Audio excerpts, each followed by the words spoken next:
welcome back to Beyond the Veil Tarot and Astrology. My name is Candice Marie. Thanks for joining me. I'll be your astrologer this week.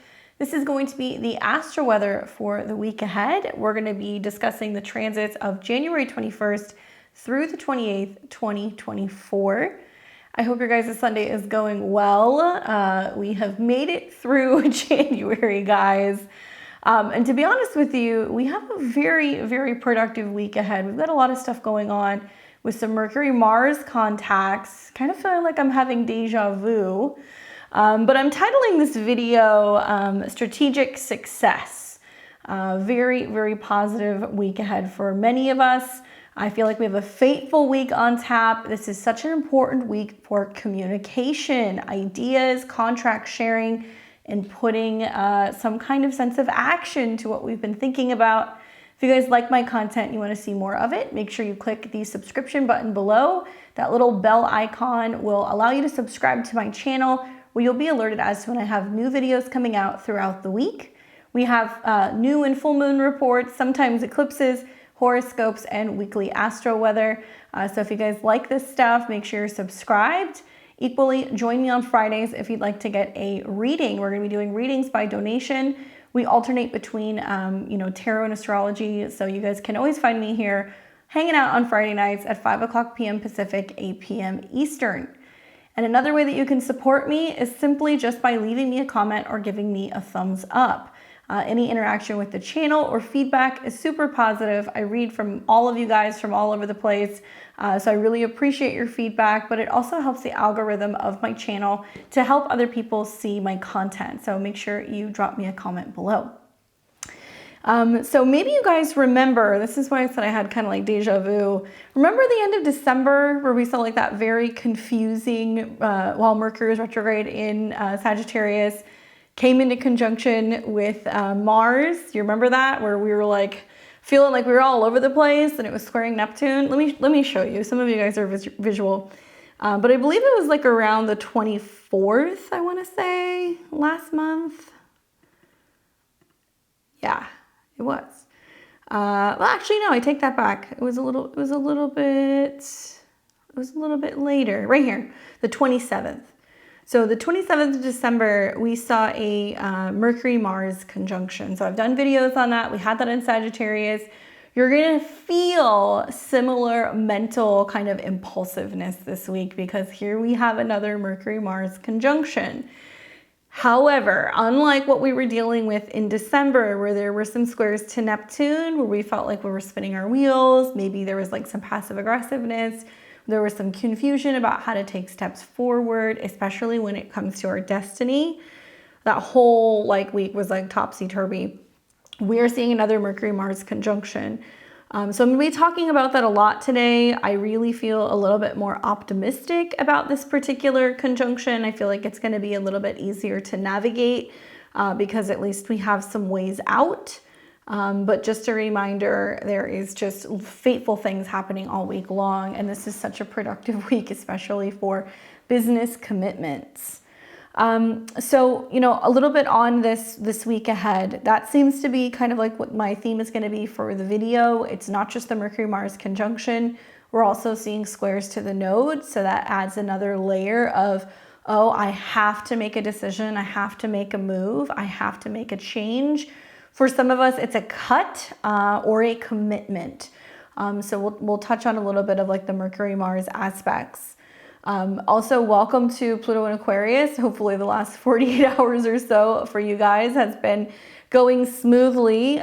We saw that ingress just happen a couple of days ago, and the sun is still in conjunction to Pluto as we speak. So yeah, hopefully you guys are enjoying this conjunction. It's been kind of heating up the last couple of days. It started at 29 degrees of Capricorn, and it's been moving through 0 degrees of Aquarius, where both the sun and Pluto meet today. I have lots of information on that. I have a Pluto and Aquarius video I've done in the past, and in this last week, we also did a video on, kind of discussing how this might be impacting us, especially from a financial perspective. There will be more coming on that, so we've got plenty of time for with Pluto and Aquarius this year. So I want to kind of get right into it, starting with today, Sunday the 21st. When you guys wake up, we're going to see the moon is in Gemini. So we are focusing on communication, right? Getting stuff done. Maybe we are running errands. We're a little bit more chatty or mobile than usual. And whenever we're looking at the moon in Gemini, we want to see what's going on with Mercury, because Mercury is about communication and business and kind of breaking things down and making sense of things. And as of today, I'm really happy to announce we are finally out of the Mercury shadows. So this Mercury retrograde is donezo. We're now going past 8 degrees of Capricorn today with the Mercury transit. So we are no longer feeling the effects of the post-shadow period. And I'm liking the fact that finally we've been able to kind of see Mercury direct, Jupiter direct, quite a productive day the last couple of days, really being able to get a lot of stuff done, especially when it comes to business and finance, working on our security, our stability, our self-esteem. And Mercury has been in a trine to Jupiter. So we're starting to kind of lose that trine now that we're coming out of the retrograde. But both Mercury and Jupiter are direct. So whatever we've been working through the last month, now it's kind of probably a little bit more solid, a little bit more sturdy. Like I said on the Sun-Pluto conjunction, we are seeing that this is a moment in time where the shadow is being exposed. So you want to look at which house this is taking place in your natal chart. The house is going to show you where something is kind of almost like ending or being broken down to make way for something new. Likely whatever is changing in this area of your chart is no surprise. You have had a little sneak preview of this in the spring of 2023. We have also seen just this building energy of planets that have been swinging through Capricorn, wrapping something up before we get into Aquarius. And Aquarius is all about the future, right? It's about humanity. It's about the masses, and a collective consciousness is really what I think about when I think of Aquarius. It's the element of air. So now it's information, it's lighter, it's a little bit more abstract. So whenever we see Sun-Pluto contacts, there is this need to go deep and really get to the core of what do I desire, right? What's going to make me feel the most alive? What's going to bring out the most happiness, the most joy? And likely what you're finding is that in order to do that, you're having to purge, detox, purify, clean, scrub out, get rid of something this week in order to make that possible. Expect all of the usual kind of like circus affairs out in the world, especially when we think of like technology, AI, stuff going on with politicians and global meetings and global events. And even as this separates, we're going to have a whole cast of characters pretty soon in February that's going to come into contact with Pluto. Mars and Mercury and Venus will meet. We're going to see a crazy Aquarius stellium in mid-February. So definitely revolution is on the rise. Perhaps maybe what you're feeling with this conjunction is just that something needs to come to an end. Especially with the sun being in the sign of Aquarius, it's like, and it's fall, so we're not able to really focus on our own personal needs or desires. And Pluto does bring this need to purge and kind of work through crisis. So we can kind of be looking around being like, there's some crazy stuff going on in the world, a little bit more than usual. Especially as we start to see these two build towards what's going to be like a slight square with Jupiter. So Jupiter makes these things feel a little bit bigger. So we'll see inflamed issues revolving around resources or food, or people having very, very strong opinions with, Jupiter and Taurus. Square these two placements revolving around finances, resources, spending, possessions. And so we will start to kind of teeter later in the week on a Sun-Jupiter square, and there can be a tendency to overdo it. And so, when I think of the 11th house, I think of like our opinions when it comes to what others maybe should be doing or our friends should be doing, but also it's our goals. So it gives us the opportunity to be more so optimistic about the future, what the future holds, feeling like we have some sense of being able to move through this moment in time where we're experiencing a little bit of a snag or a crisis, and look at it and go, okay, how can we collectively work together to push through this? Likely it's going to require all of us to level up when it comes to our resources, our spending habits, our relationship with the planet, but also I think it's major changes with our values across the board. And, morals and integrity also come up a lot with Jupiter. That seems to be very important.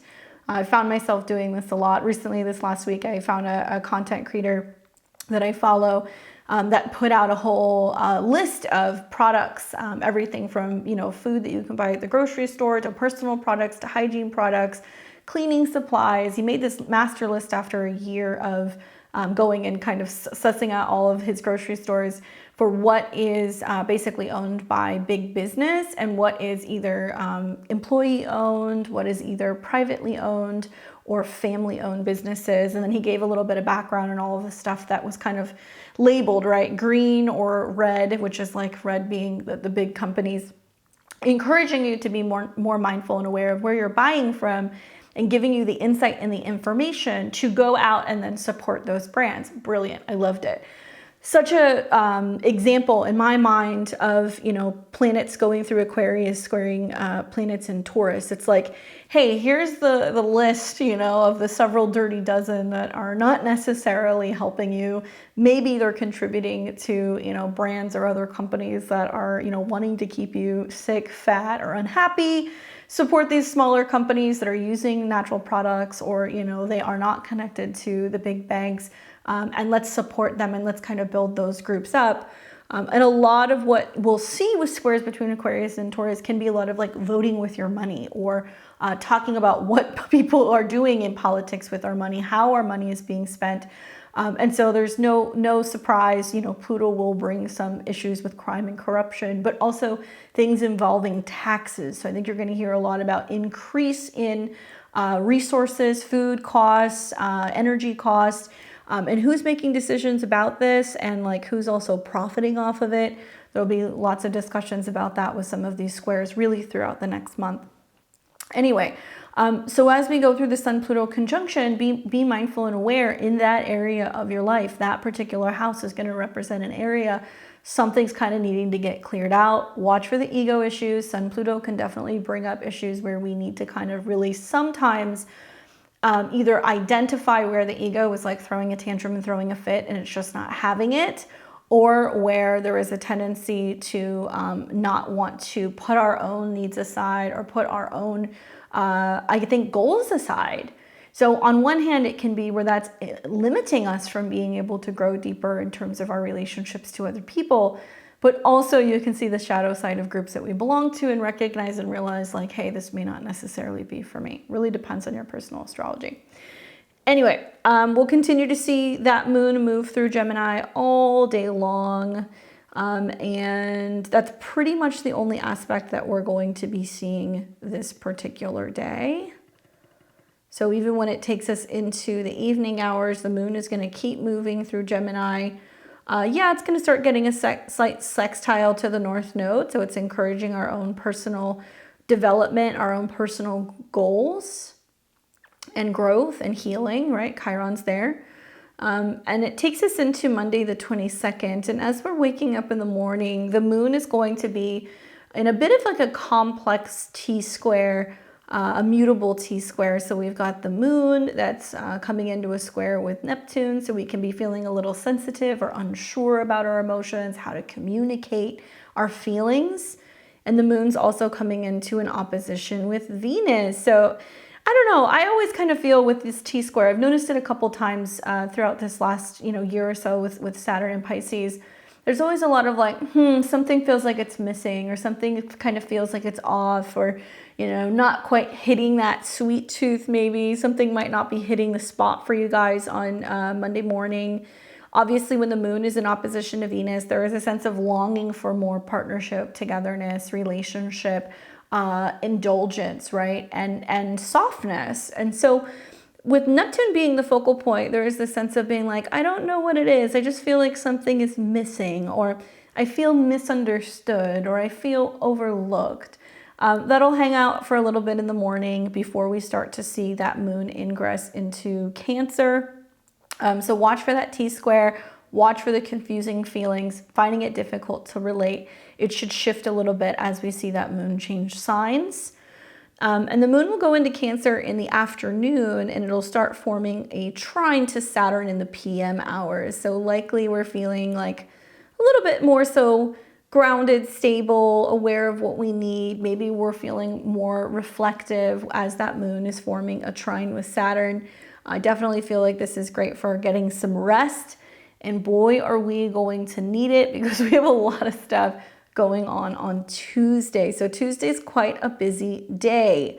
Really, really pay attention to what's going on with the moon, guys, okay? Because there's going to be a lot of action the second part of Tuesday, the 23rd.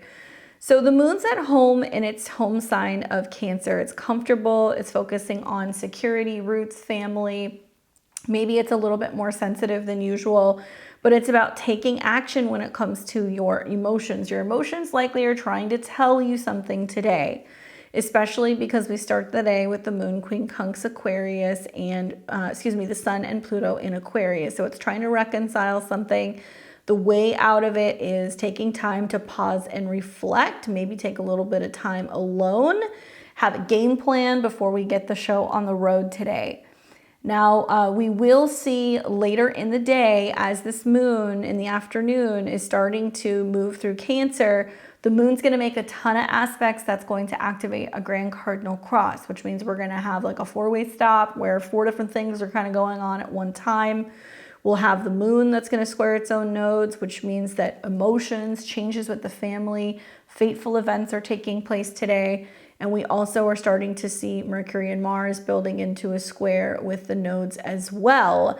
So there's a lot of like, do we want to stay in the past, or are we going to change in some way? Are we going to create some kind of change? Where do we need to apply a little bit more of hard work and dedication in order to kind of get to where we need to go and get out of like some moodiness or some fussiness, because that can definitely kind of come up. One of the first aspects that we're actually going to see is that the moon is going to come into an opposition with Mercury. So that basically means we're finding it difficult to emotionally relate. You know, the moon in Cancer is like, I'm good being here, leave me in my safe space. And Mercury and Mars and Capricorn are like, you're late to work, get going, stick to the program, there's stuff to do, you know. So whatever about your feelings, like let's get going, like buck up. And so there can be this feeling of, you know, being torn between, okay, what am I supposed to be doing out in the world, or what is my job requiring of me? What are my parents or my partners or my kids asking of me, versus how I really feel, which is like super sensitive and just kind of like wanting to hide out in my hermit shell. We're going to kind of feel like we're going both ways. Now, quite literally, Capricorn and Cancer could mean what you're expected to do out in the world professionally, or your status, versus, you know, what's actually really going on at home.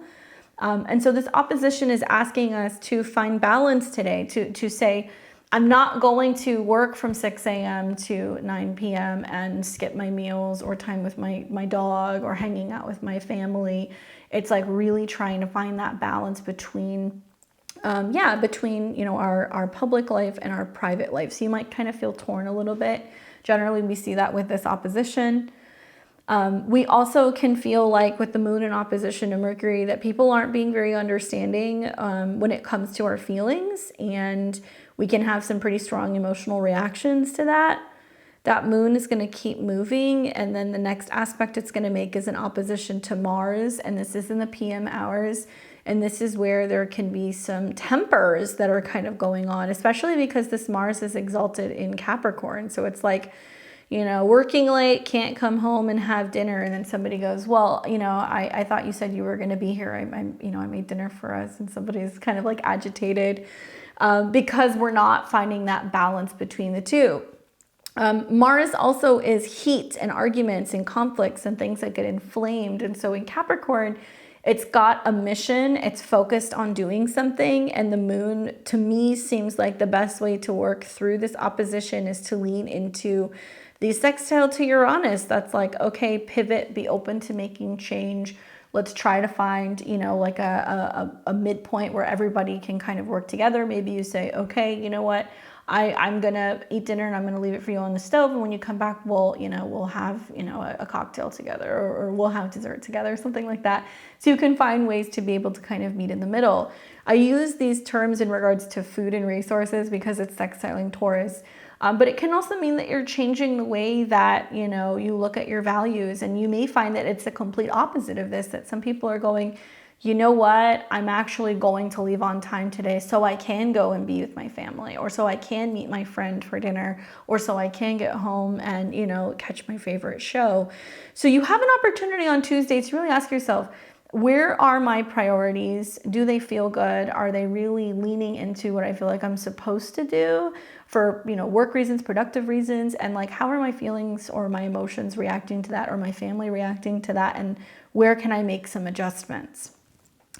Now, this also is going to wrap up with the moon in a square to Chiron. So it might also mean that, you know, some hurt feelings and some emotions do come up, and some of the conflict that might arise actually on Tuesday night is really kind of showing you where it's really giving you the opportunity through conflict to say, how can we actually create change? Mercury Mars is about strategy when it comes to taking action. How can we create change so we can find something that's going to be in better balance and better harmony, so everybody's kind of getting what we want? So this moon is building off of Chiron, opposing Mars, squaring the moon. Oh boy.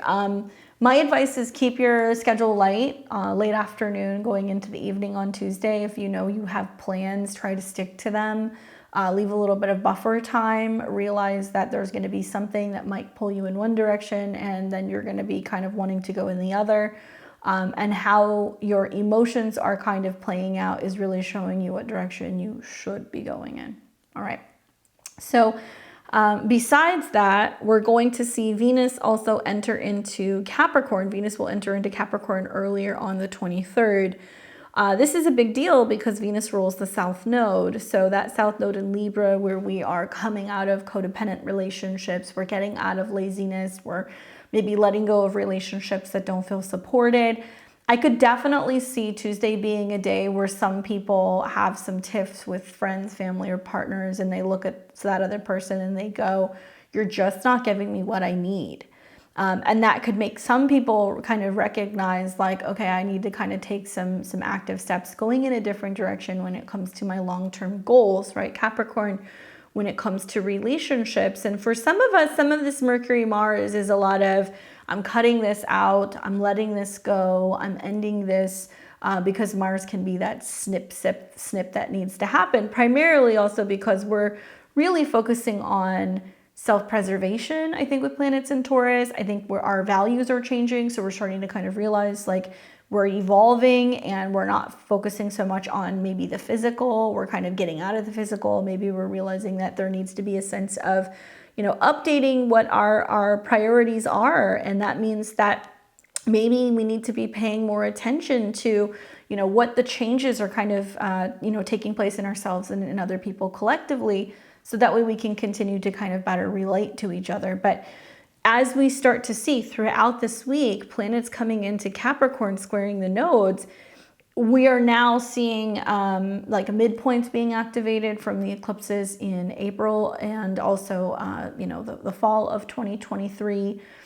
So for some of us, we're going to feel, I'm not going to say like eclipse-like effects, but there's going to be some conflicts or some things that are going to come up where we're going to be like, this isn't working. What do we need to cut? And Mars is exalted in this sign. So we're going to kind of say to ourselves, like, I can't do this forever, or this isn't a part of my long-term vision for myself. So this has to kind of be removed, or this has to go. So you guys are going to be in the hot seat, basically. And all roads lead back to, how can I be more strategic in the moves that I'm making, or the changes that I'm making, or what I'm cutting?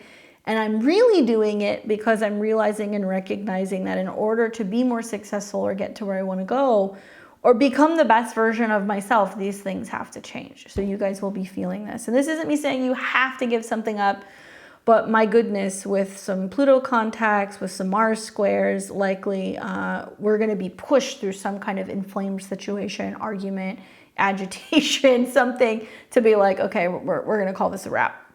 Now back to Venus and Capricorn. Venus and Capricorn is great, I think, because now we have Venus that's moving into an earth sign. So we see love in a very earthly kind of practical way. If you happen to be a Taurus, Libra, or Capricorn rising, this will be impacting you the most because Taurus and Libra, you guys are ruled by Venus. So wherever Venus goes, you're going to be feeling the effects of that. and Capricorn, sun, moon, and rising, you're going to be under a Venus transit, which is great for beauty and your skin and your relationships and things relating to your appearance. So it's good in that sense. If you have a natal Venus in Capricorn, it means that your natal Venus return is going to be coming up here pretty soon, which is like the birthday for your Venus. So pay attention when Venus hits those degrees within the next like 2 or 3 weeks. All right, so with Venus moving into Capricorn, you know, it's a Saturn-based sign, so it's got a very distinct set of traits that you'll see with Venus in this sign. Saturn is the ruler, and we will see Venus immediately off the bat start building into a sextile with Saturn, which means that, you know, through a little bit of hard work and determination with that Mercury Mars, Venus is going to come in and say, oh, it looks really nice, good job. Or, you know, like now it's more efficient. I love that. Or now it's more so put together. It's more refined. And it can really help support what we're hoping to achieve or what our goals are. Anyway, so, you know, things that I think about with Venus in Capricorn is definitely more of like a practical kind of love because it's in an earth sign ruled by Saturn. I feel like Venus in Capricorn is about practicality in relationships, and there is this very grounded and realistic approach to love. You might find that people who have this might prioritize stability, security, and long-term commitment, and they're likely to be attracted to partners who share the same values and goals that they may have. Interesting values, goals. These are some Saturn and also kind of Taurus-y things. So there's definitely some room to be discussing what our long-term goals are. And as a native Venus in Capricorn myself, I think one of the things that I notice about my relationships is that I'm always looking to be building something with another person and thinking about, okay, well, what are we building together? And like, how does that look in the long term? Or how am I giving or receiving support when it comes to my career? And like that can be helpful in feeling loved. So we have the opportunity to do that throughout this transit for ourselves and also for other people. It does bring more ambition in relationships. I feel like this is going to give us the opportunity to really have a strong sense of ambition and desire for success in relationships. We might be feeling that we're more drawn to people who are ambitious or hardworking or have like a clear vision for the future. Now, Venus in Capricorn can get a bad rap for being a little bit more reserved, especially when it comes to expressions or affection.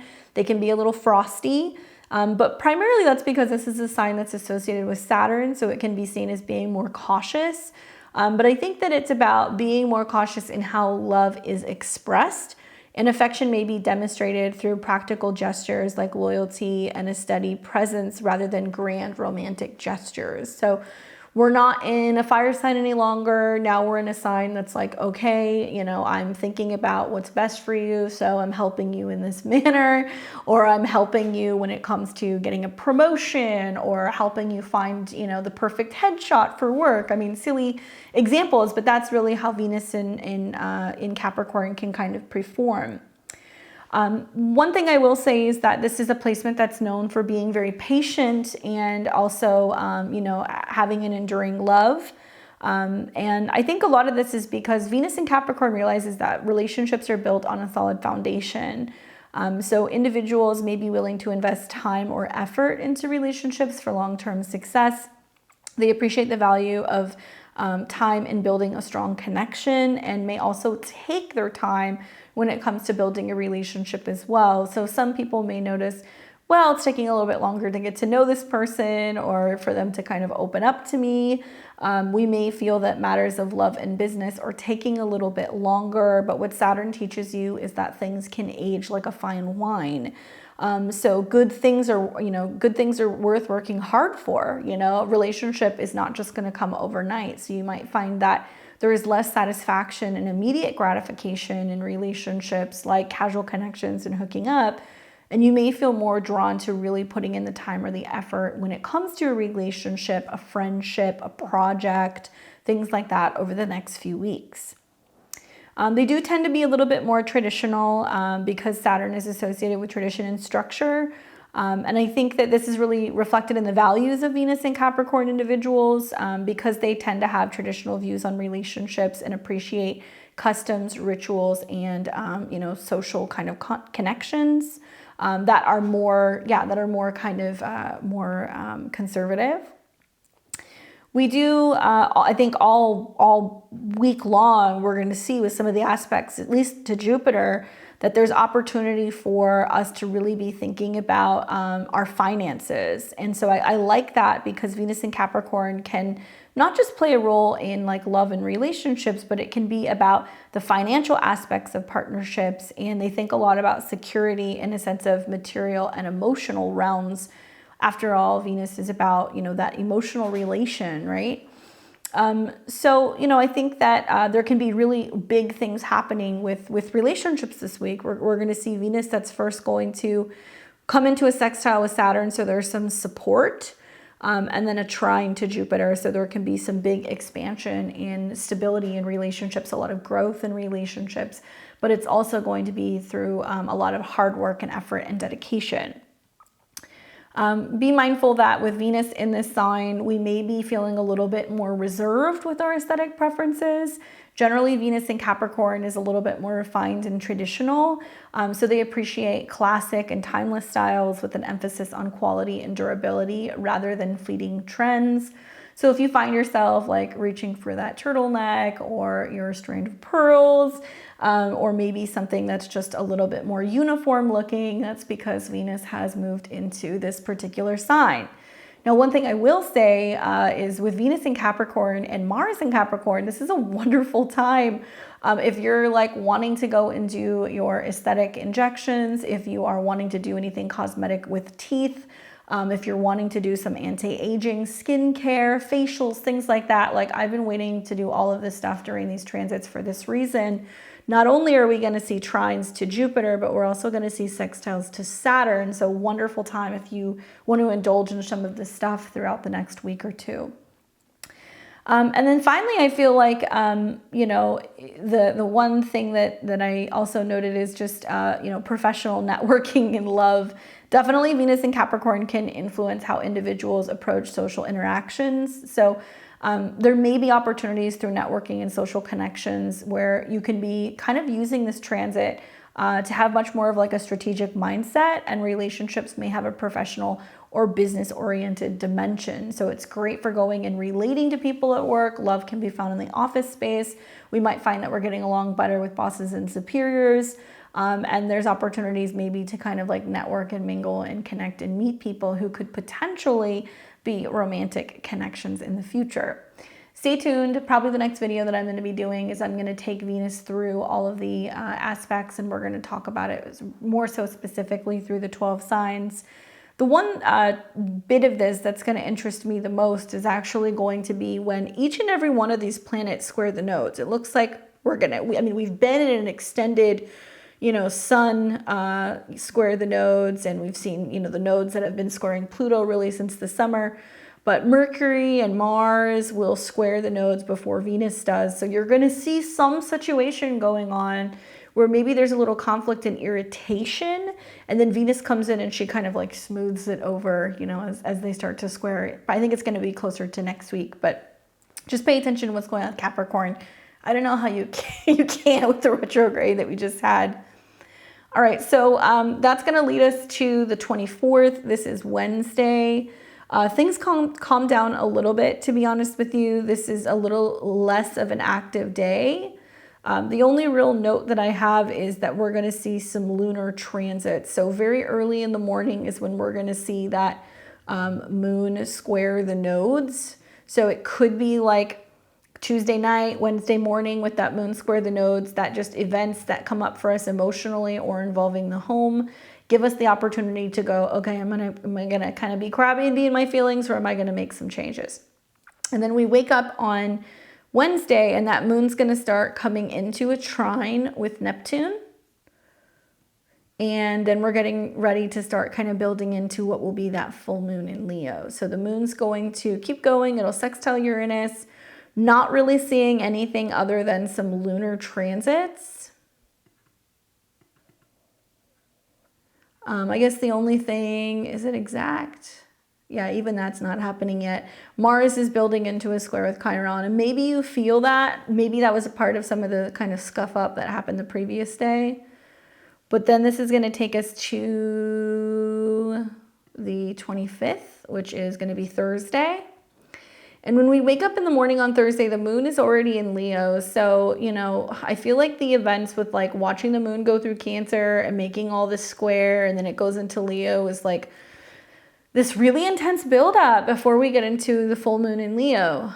So as we wake up in the morning, the moon's in Leo, which means we're paying attention to the sun. Well, the sun is still in close proximity to Pluto, so we're still moving through some real big significant change. And we will see this full moon come in at about 5 degrees.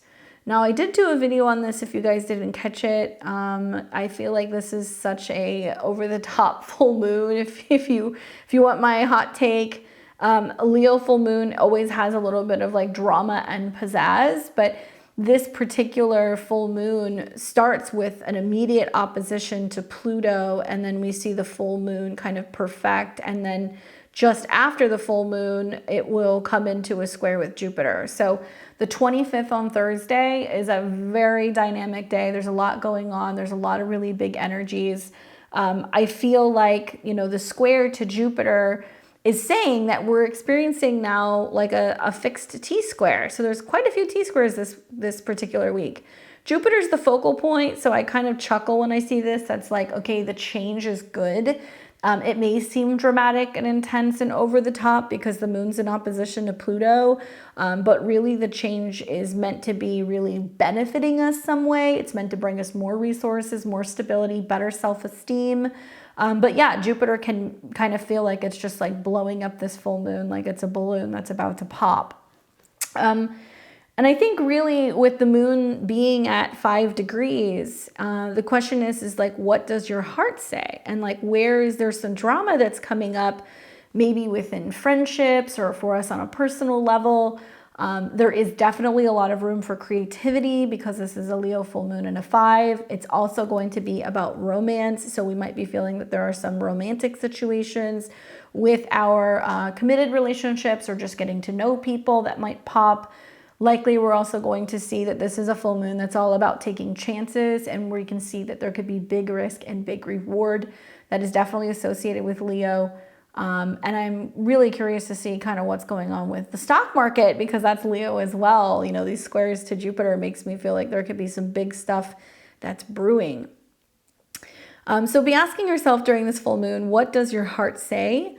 And if you have any personal placements, like 4 to 7 degrees of the fixed signs, so Taurus, Leo, Scorpio, or Aquarius, especially you, Scorpio, I'm looking at you because you're the missing piece of that fixed square. Be mindful that that's going to be a pretty big full moon. The same day, we're also going to see the Mars square Chiron perfect. So Mars is up here in Capricorn, where it's very direct, militant, taking orders, focused on goals, getting the job done, very efficient because Mercury is there as well. And Mars squares Chiron. So my guys, watch your words with this full moon on Thursday because it's at a 15 degree, which is about communication. It can also be about writing or blogging or typing or texting. This is going to bring about issues with authority, problems with excess force, too much work, overdoing it, creating issues on an individual level, and power struggles, especially with words or communication. So, you know, we've got all these placements in Aries, all these placements in Capricorn that are coming into a superior square. So 10th house is kind of beaming down on Chiron and the North Node. I feel like people can be much more sensitive to criticism this week with, you know, Mercury and Mars square the nodes. Recently, I saw somebody talking about criticism. I can't remember. I saw it on like a podcast. They were talking about it, and they were saying that really what it comes down to is that people who are overly sensitive to criticism are, you know, like they're weak, or they are you know, not confident, or they lack the ability to feel self-sufficient or capable within themselves. Sounds a little harsh, I know. But I found that very interesting because I was thinking about that and I was like, wow, I definitely, having my moon in the 7th house, so I can kind of relate to that, yeah, not a fan of criticism. I don't think anybody is. But it really got me thinking about this transit that's coming up and the need for us literally to have thick skin, right? Jupiter can be about thickness. Skin is Capricorn, and we've got Mercury and Mars that's coming into a square with Chiron. Be mindful that on the 25th and the 26th, you know, you're much more likely to have a boss call you into the office and say, what's wrong with this, this, and this, or why did you do that? Or, did you overlook this detail? Be mindful also that when you're communicating with other people that you're going to get a lot further with honey than you are with vinegar. You know, the key here is we're either going to fall into the trap of the square with Chiron, where we're beating people down on an individual level, or we're beating ourselves up. Sometimes we can be meaner to ourselves than anybody could ever be to us.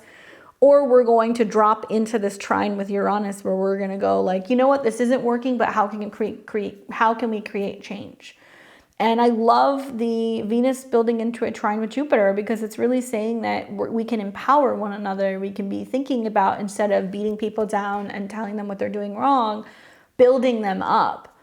I've been a firm believer that if we focus more on focusing on, you know, the things that we love about ourselves, rather than all of the nitty gritty things that we hate, we're going to have a lot more likelihood of being successful and making progress if we are hoping to make some kind of change. So I'm hoping that you guys are in that camp of the Venus trine Jupiter, motivating and talking about what we are doing right. The Mercury, Mars, trine Uranus. How can we fix this together? How can we be about solutions, not about problems? Otherwise, you're going to get nabbed with the power struggles and the issues with people who are kind of just like nitpicking. The truth is that as these two come together and square the nodes, we're in a moment of change. We're being asked, can we truly be leaders if we are just tearing people down, or if we're, you know, taking jabs at one another? If we are just barking orders, you know, are we actually being respected? Are we actually being heard?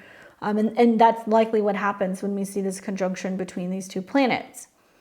This is going to continue on. So we see that moon that's going to keep moving out of the opposition to the sun and squaring Jupiter. So it feels even bigger in the afternoon hours. And then we are going to see on the 26th, which will be Friday, the return of the Mercury-Mars conjunction. So, you know, the full moon is still in effect until the moon leaves Leo, and the moon is going to finish off with a square to Uranus. So it looks like it's kind of rolling into the next day. And Mercury and Mars, pretty much from here for about a 3-day period, are going to move side by side. We're going to see a conjunction of Mercury and Mars at 16, 17, and 18 degrees of Capricorn, where they will exactly square the north and the south node. So if you have any personal planets, 15, 16, 17, 18, 19 degrees of Capricorn, pay attention. You are being asked to step up and be an authority in some way, or to be responsible in some way. Equally, the cardinal signs within those degrees, you're going to feel the crunch a little bit as well, especially you, Cancer.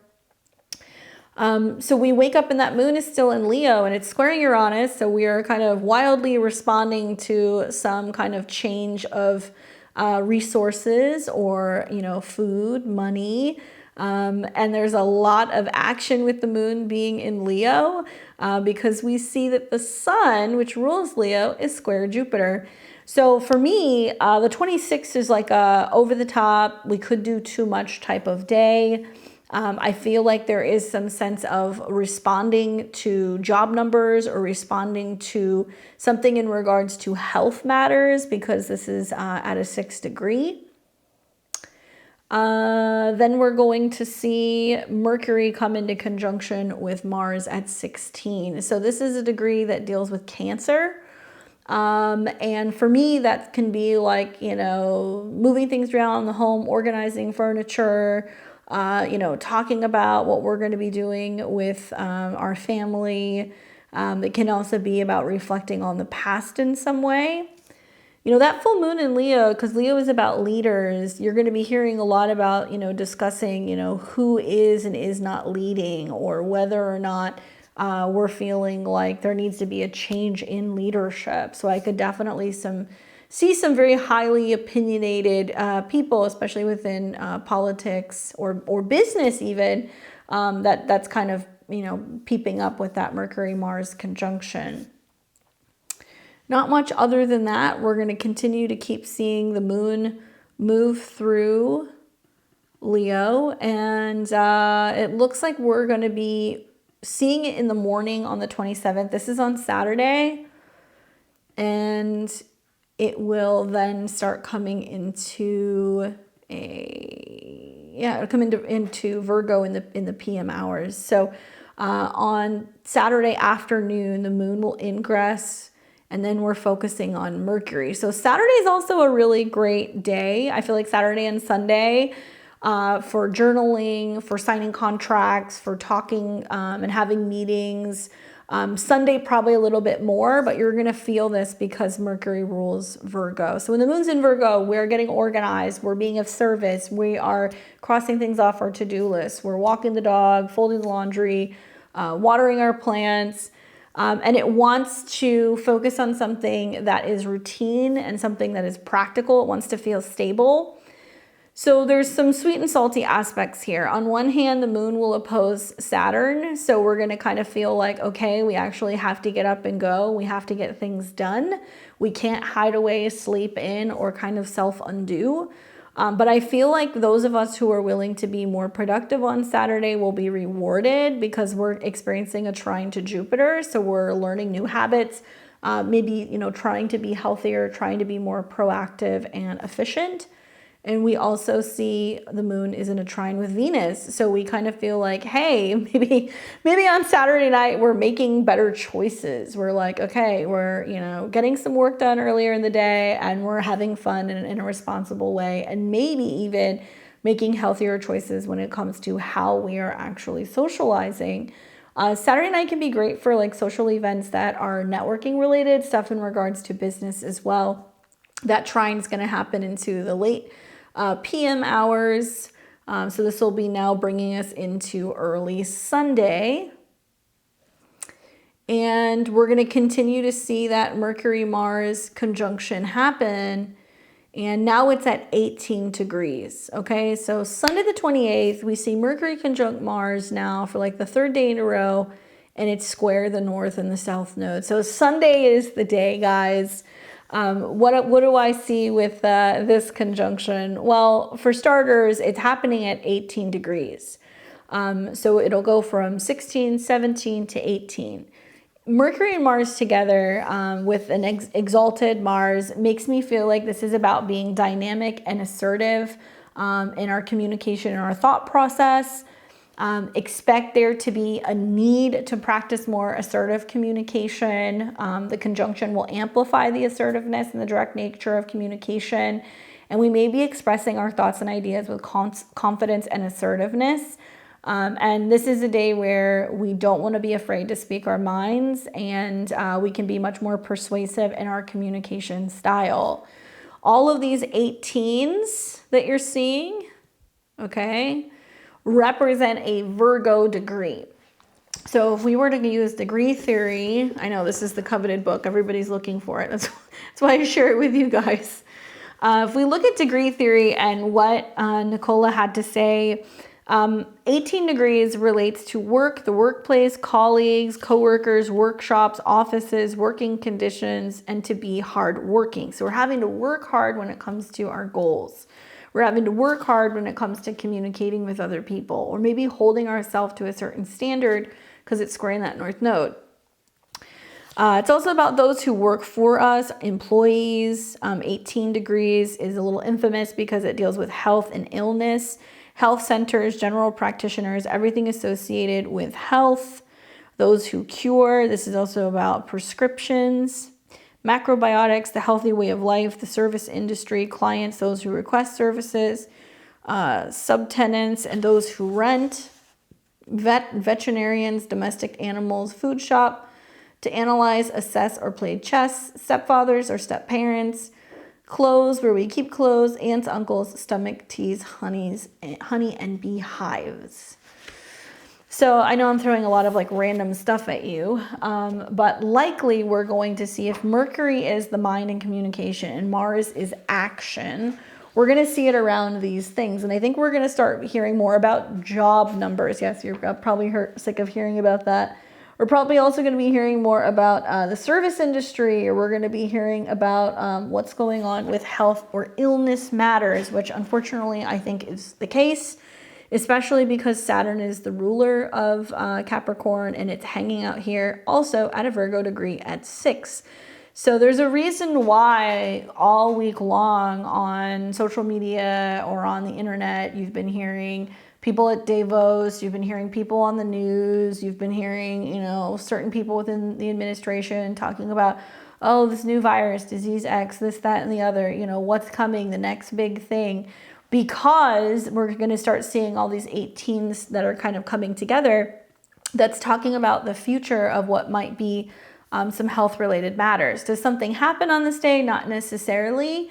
But I think that this is an indication of showing you like where the mind is going, action is going. So if they're telling you they're perceiving, you know, Mercury can be about divining.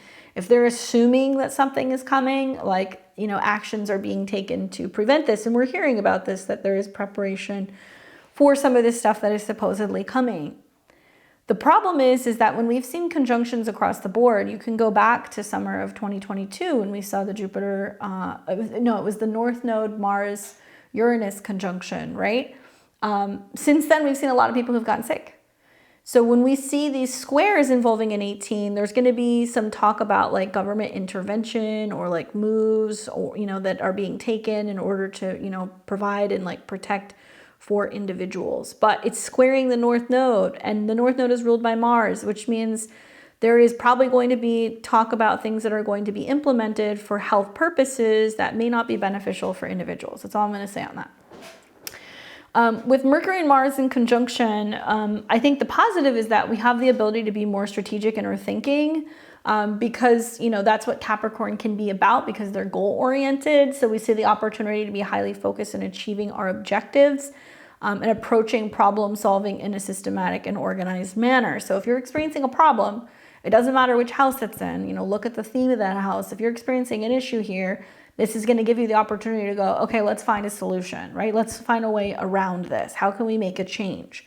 Well, the moon is in Virgo. And what is Virgo about? Health, services, the natural way. Virgo is the herbalist. You know, they are the naturopath. They are the healer. It may be a nurse, or, you know, somebody who is also somebody who assists and helps in the medical field. But it's trining Jupiter, it's trining Venus. What is the solution? The solution is bringing opportunities that I think can be about food, it can be about resources, it could be money, things that are not necessarily pharmacy related, things that can be more programs and ways of being able to maybe teach and educate and instruct more on health, or connecting with a healthcare practitioner who might have an alternative way of being able to deal with some of these health issues. We've seen a lot of stomach issues. I think, you know, just a number of people who have been sick over the years, and just the effect of, you know, antibiotics and how that affects the gut. I don't think a lot of people know a lot about that. So it's interesting that 18 degrees correlates with the gut. Something I'm learning a lot about and been doing a lot of work in the last year or so is like gut health, everything from fermented foods to probiotics, to digestive enzymes, to also like learning more about raw foods and ways to better support my gut microbiome. So I'm maintaining a healthy immune system. And so I look at this and I kind of smile, because I'm like, yeah, there are some people who are going to go, you know, I've got a tummy ache, I'm using some hot lemon water and some honey, or I'm introducing some new herbal remedies, you know, to my medicine cabinet. Make the 28th or Sunday all about finding solutions for health that can come in a natural way, and like doing the work, right, in order to kind of figure out how to be better prepared and to kind of better manage your health. This will also encourage us to have better effective decision making. You know, so the conjunction between Mars and Mercury and Capricorn can enhance our decision making abilities. Likely with the square to the nodes, we feel like we're under pressure and we have to kind of think on our feet when it comes to handling a situation. But you know, this is good because it's going to help us make practical and pragmatic you know, attempts at making better decisions, and we may be able to act more decisively throughout this, you know, couple-day period. It also gives us the opportunity to be a lot more ambitious with our career. So if you're somebody who's like, I'm quitting my job, I'm out there looking for a new job, or I'm updating my resume, or I'm walking in for this interview, or I'm calling them and asking them if they have any availability or if they want to work together, this is a wonderful transit for that as well, especially because this is about employees. Now, I do feel like on the flip side, you'll see with Mercury and Mars square the nodes that there are going to be some like Jerry Maguire moments where some people are going to be like, okay, that's it, I've had enough, who's coming with me? And people may be banding together, recognizing and realizing that certain things that are going down in the work environment are not going to fly, and maybe, you know, kind of like making a statement in a very kind of like aggressive, verbally aggressive way. Yeah, watch for that. Like there can definitely be some tension, but the strategy side is being like, okay, instead of just leaving my job, it's like I'm looking and putting, you know, some feelers out there to see what could I, you know, go to before I make the cut. Because there can be a sense of sometimes words kind of getting us in some trouble with the squares to the nodes. So be mindful of that. I feel like this is going to give us the opportunity to have more precision and efficiency because, you know, Mercury is about communication and Mars is about action. And I think that there is a sense of precision with Mercury in conjunction to Mars. So we might, you know, prefer clear and concise communication. We're likely to take action that is as a result of well thought out strategies. These strategies might be starting with this conjunction. It doesn't have to be that the decision is made today.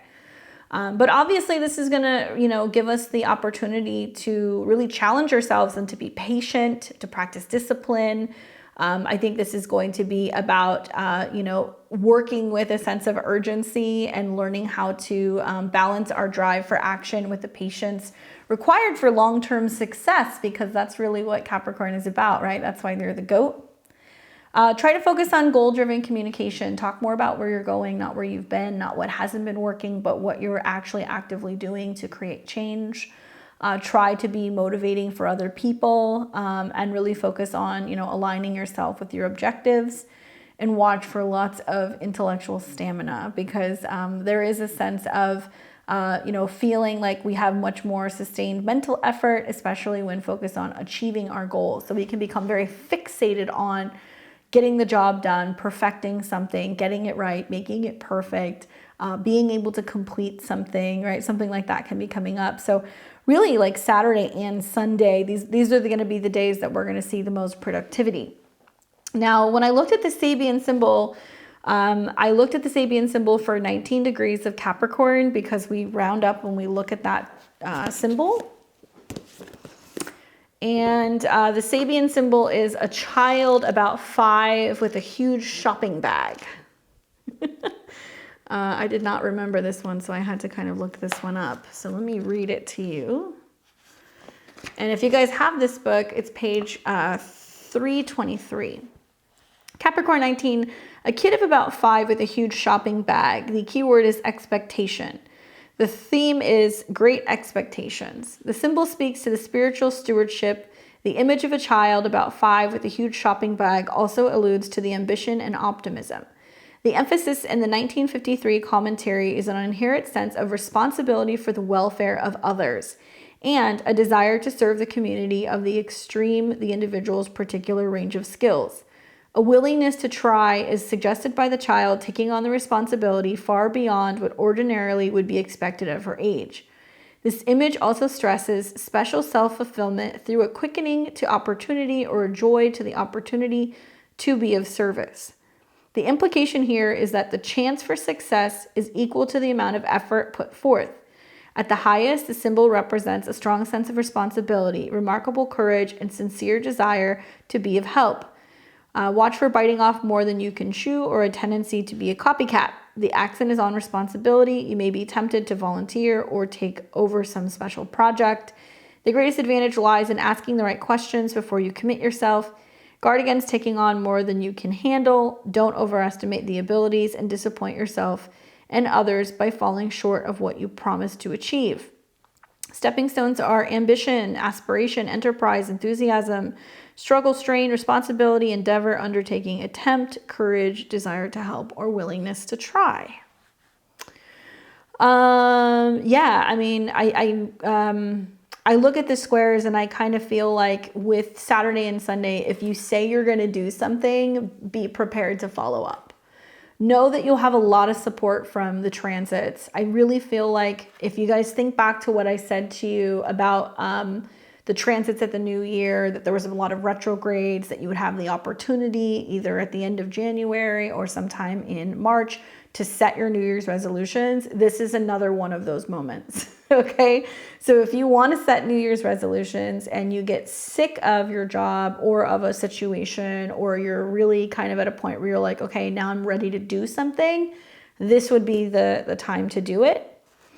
I think for me, really, it's about also the process of gathering resources or taking on tasks that involve a degree of responsibility. And I think that's what Capricorn is about.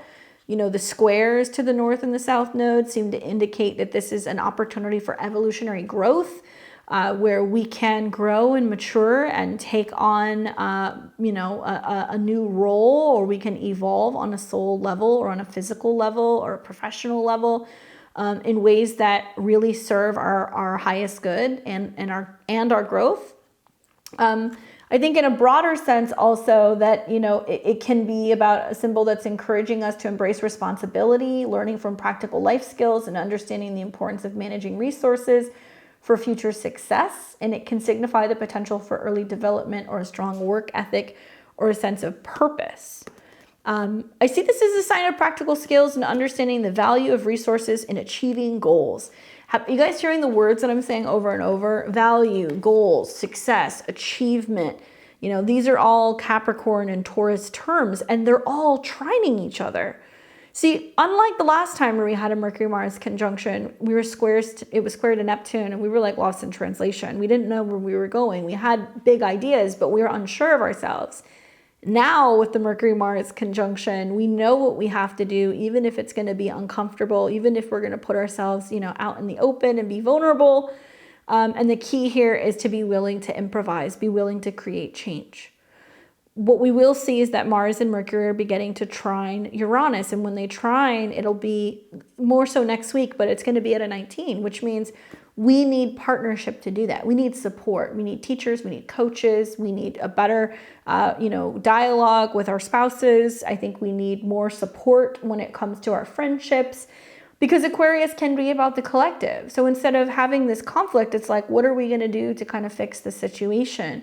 If we get tied up in the conflict, if we get tied up in the he said, she said, or you did this or you did that, we're not evolving. And so what this wants us to do is it wants us to evolve. It wants us to put our differences aside. Saturn is the ruler or the dispositor of Capricorn. And, it being in Pisces is basically saying, look, we have to put our differences aside. We have to find ways to be able to communicate. 3 houses away.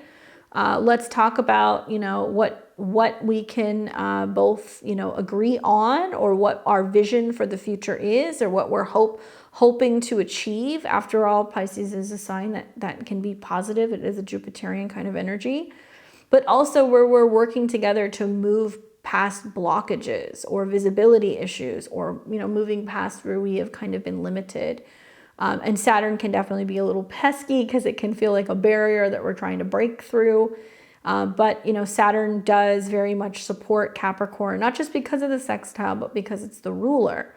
So if anything, here comes this trio of Mercury, Mars, and Venus saying, okay, we're going to do this work. We're going to get to work. We're going to clean it up. We're going to fix something. We're going to take responsibility in preparation for this new change that's emerging in Aquarius. So much energy going on. Saturn in Pisces is also about spiritual matters. It's about our purpose. And so I think a lot of people are going to be talking about that more. Obviously with squares to the lunar nodes, especially when we have the ruler squaring the lunar node and it's in a superior square, we see that communication and action may be at odds with our evolutionary direction. We're literally being challenged and asking ourselves to align our personal goals and our styles with our soul growth. That might mean we need a job change, or that we need to have a sit down with a parent, or that we need to kind of assess, you know, what our long-term goals are in the future. Likely what you're going to be seeing with this square is, unfortunately, struggling with outdated communication patterns, realizing what's not working in communication, where you're going round and round and having the same conversations over and over. Challenges in aligning actions with soul growth. And so you might be getting frustrated and realizing that the same thing over and over is not actually producing a change. It's just making you feel kind of crazy. A need for conscious adjustments in thinking and behavior. And I really think this is the biggest one. I've seen this a lot in my life. I've seen this a lot with my clients. I find that I'm talking to people who are just repeating themselves over and over and over, you know? And then I'll kind of wait for a second and be like, well, you know what the definition of insanity is, right? Like doing the same thing over and over and expecting a different outcome.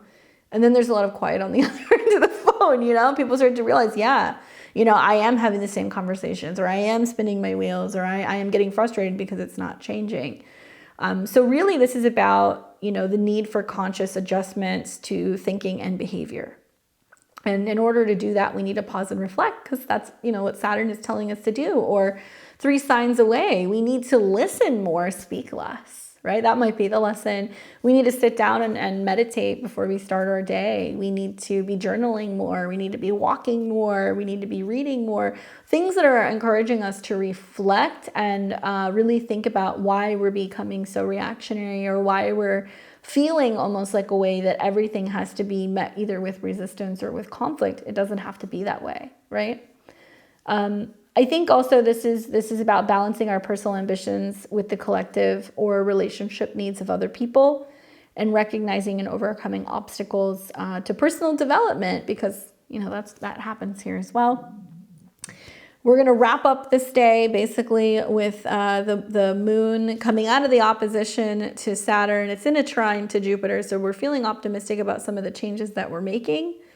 And we'll see that conjunction happen, but they're starting to move towards a trine with Uranus, which means we can definitely make change happen. You know, our values are changing, so our mind is changing as well.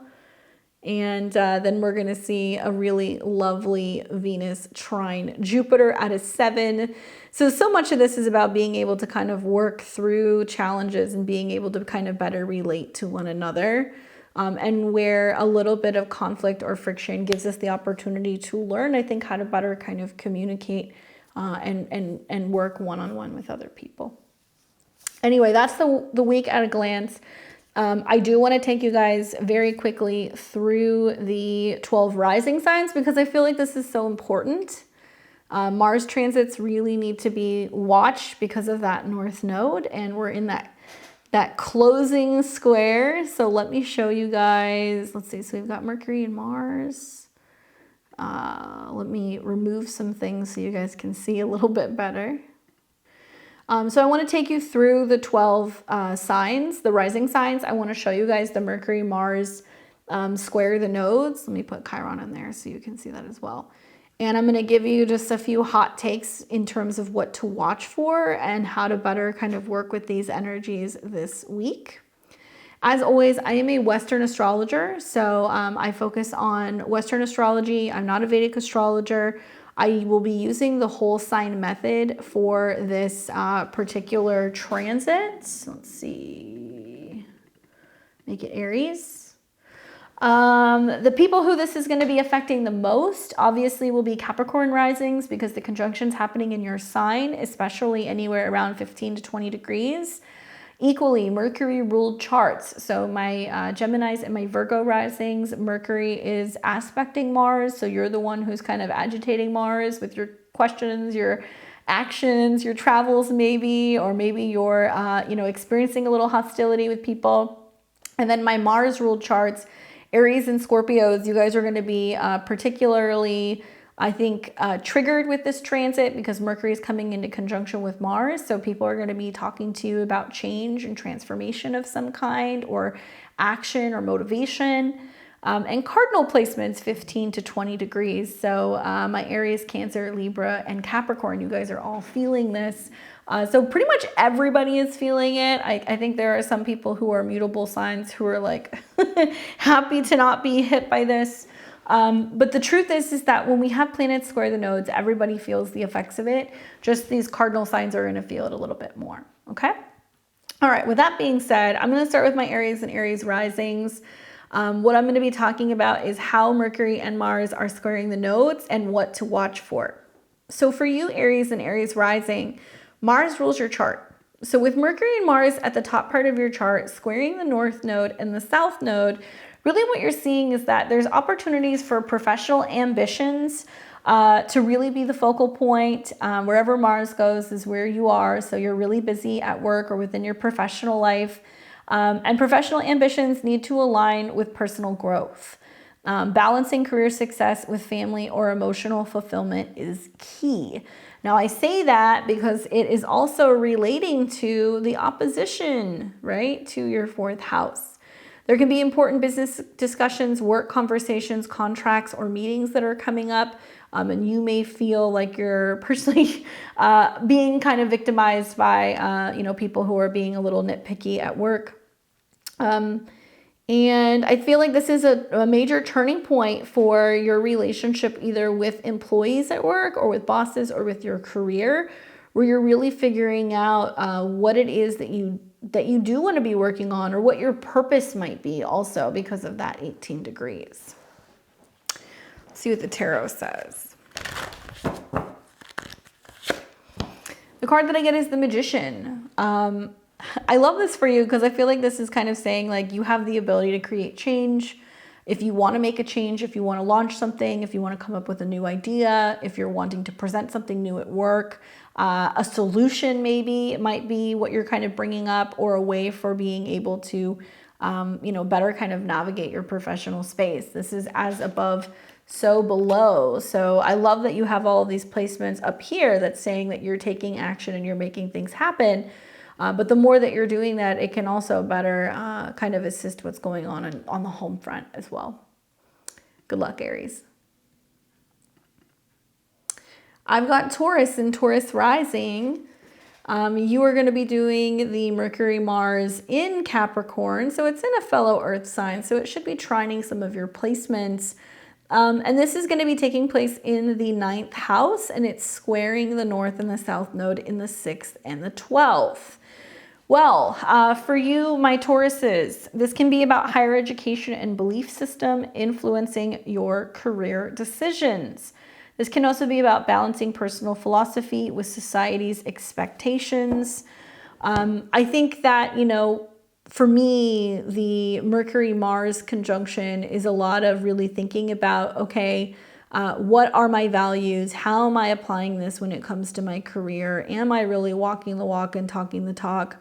Mars is about relationships, and it's also things that are subconscious. So you might be subconsciously wanting to connect with certain people in certain places. You might be wanting to take action when it comes to working with education, publishing, traveling, these kinds of themes.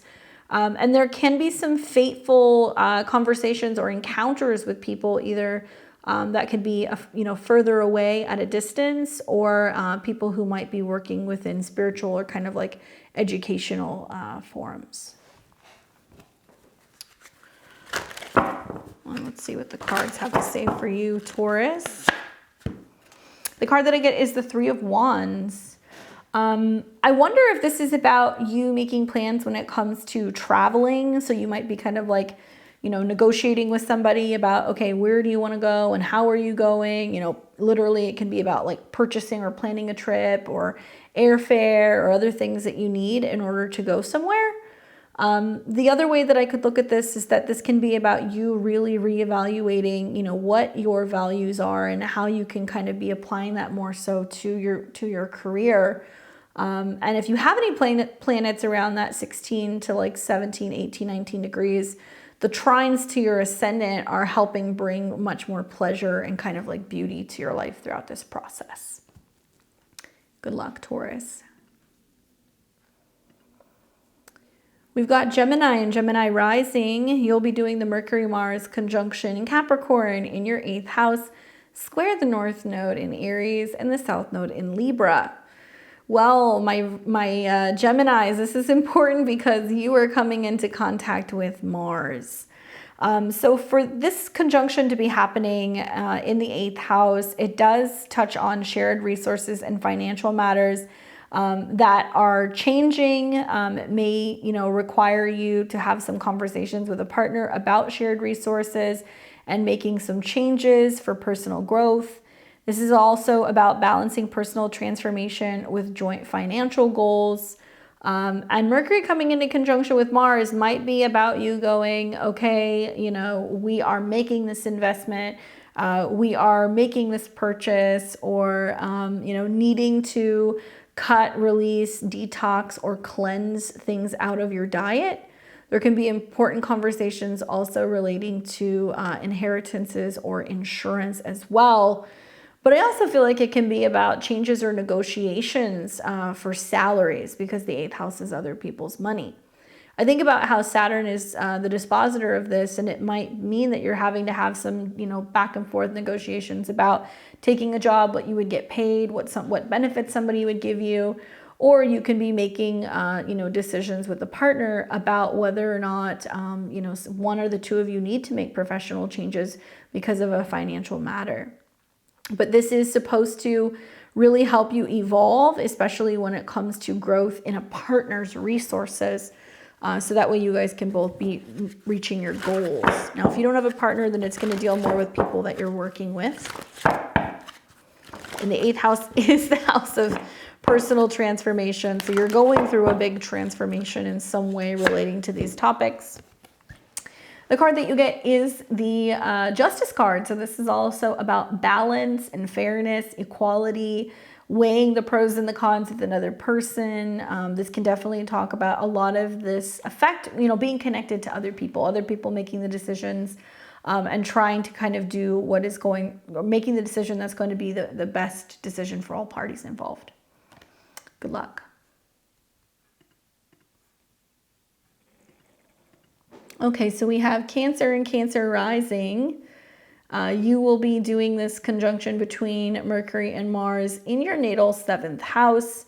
Cancer, this is going to be exactly, if you have anything from that 16 to 19 degrees in opposition to your sun, moon, or rising, you're the sign I'm really watching, or one of the signs I'm watching the most, because you are the missing piece of this grand cardinal cross. So likely there's a lot of turning pieces for you that's going to be happening within relationships and partnerships to other people. So for you, Cancer, you're going to see that, relationship dynamics may pose challenges to your personal growth. Balancing individual aspirations with partnership is crucial at this time. We've got Mars, which rules either younger people or romantic partners or children, lovers in your 7th house. And we've got Mercury, which rules your subconscious and also communication. So there can definitely be some intense exchanges with other people. There can be this make or break moment with a partnership, a working relationship, a marriage, a committed relationship that feels like it's at a turning point. I do feel like this is about the subconscious kind of coming out to play and having conversations about things that need to be talked about or need to be discussed in order for you to feel like you're on top or in control of things again. So like needing to kind of get something off of your chest. The 7th house is also other people. So Mercury and Mars, you might feel like other people are kind of like really intense with their communication, or they're a bit like, confrontational or argumentative. And it's important that when these transits kind of hit, just take a step back. You'll likely start to feel it just coming into the full moon, because the moon will kind of pass through your sign right before that full moon, and it will activate some of the stuff, leading into the weekend. So if you need a little bit of space from somebody else, like definitely take it, because somebody can be a little heated, especially because Mars rules your 10th house. So something about relationship to your career, relationships with people at work, relationship with a business partner. The card that I get is the 3 of Swords. So I feel like there is some room potentially for some hurt feelings. Definitely Mars square the nodes can show you where, if a relationship is not working, where it is probably necessary to cut someone or something out of your life.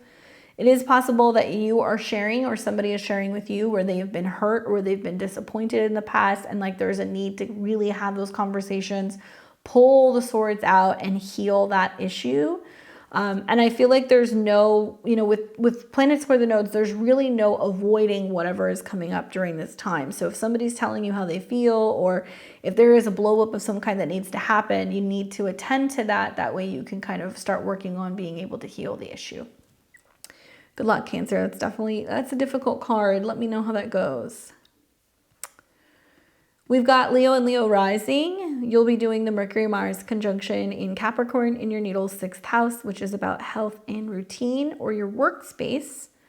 And for you, this is going to be about work habits and health routines that may need adjustment for your personal growth. So we've got Mars, which is about home and emotions, Mercury, which has connections to your goals and also your food or your resources.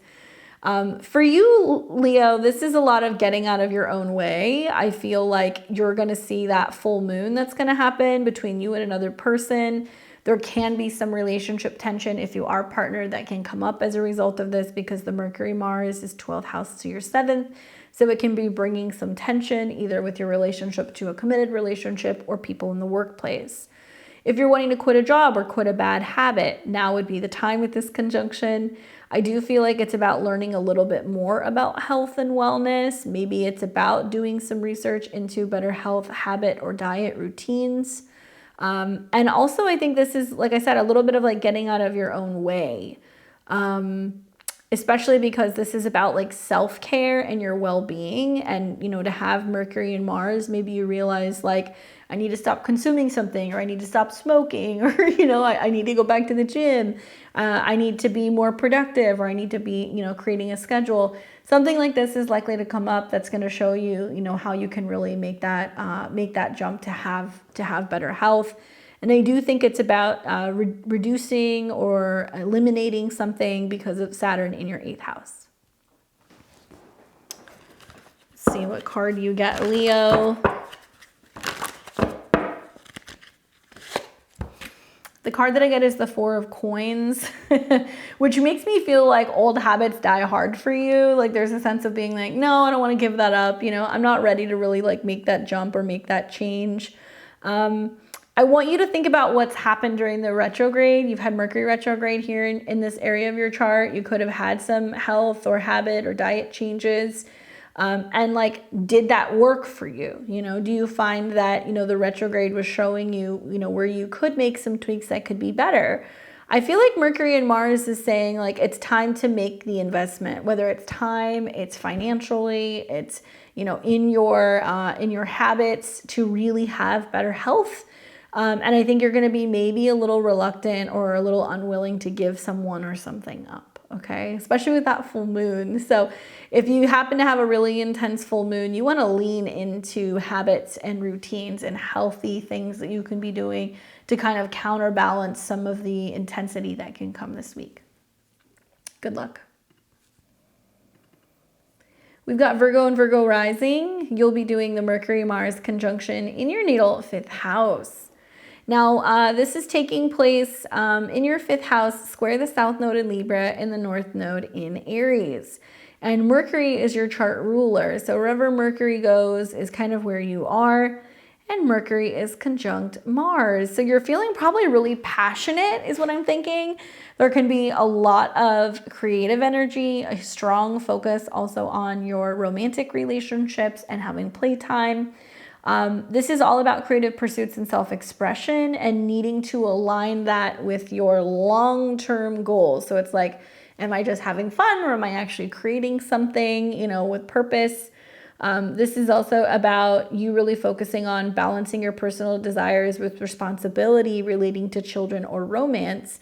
That North Node in your 8th house is asking you to radically change and transform something about your private life. It can be about your joint resources with a partner. It can be about intimacy and security. This can be a time where you're just feeling like you want to go after what you want, what you love, what you want to create. And it can be a really strong time for relationships as well, because Saturn is the ruler and it's in your 7th house. The idea of healing wounds relating to childhood, the idea of also being open and honest with romantic partners is important. This can be a turning point in relationships where you really need to go deeper into, intimacy, or you might feel like the relationship needs to be cut or let go. Major turning points also revolving around children. So if you have children, or if you're considering children, or something about wanting to build in a much more solid relationship because of long-term goals revolving around family can happen. We're just investing in your creative projects and really being willing to create for the sake of creating, and realizing what you kind of bring to the table and that you can create something of value. See what the cards say for you. Ooh, I get the Wheel of Fortune. I really like this for you. I feel like, maybe that's Jupiter that's hanging out in Taurus in your 9th house, that there are things that are unfolding, making it possible for you to kind of see the bigger picture of your life now, being more optimistic about what the future holds. This can represent like literally fateful events when it comes to meeting somebody you fall in love with, or, potentially big moments for a kid, or big moments if you are self-employed. And really that's a card that's about good luck, and kind of saying like, you might find like there's a money-making opportunity, or that you're launching something or creating something that can bring you more resources from other people. Really nice, Virgo. Good luck. Let me know how that goes. We have Libra and Libra rising. You are going to be doing Mars in Capricorn conjunct Mercury in your 4th house of house and home, squaring the South Node in your sign and the North Node in your 7th house. My Libras, same for all the cardinal signs, Aries, Cancer, Libra, and Capricorn can be a little intense. For you, Libra, this is creating this T-square that's really focusing on your 4th house, which is your home zone. Really what this is bringing up is like family expectations and tradition that really clash with your personal or your career goals. This can be bringing up emotional security and stability, being important factors for decision making. Now, the 4th house is your home. So quite literally, Mars being in the 2nd house can be a lot of moving things and a lot of action and getting things done at home, especially in connection to relationships or partnerships. So people who are helping you move or developing your home, building it, organizing it, what have you.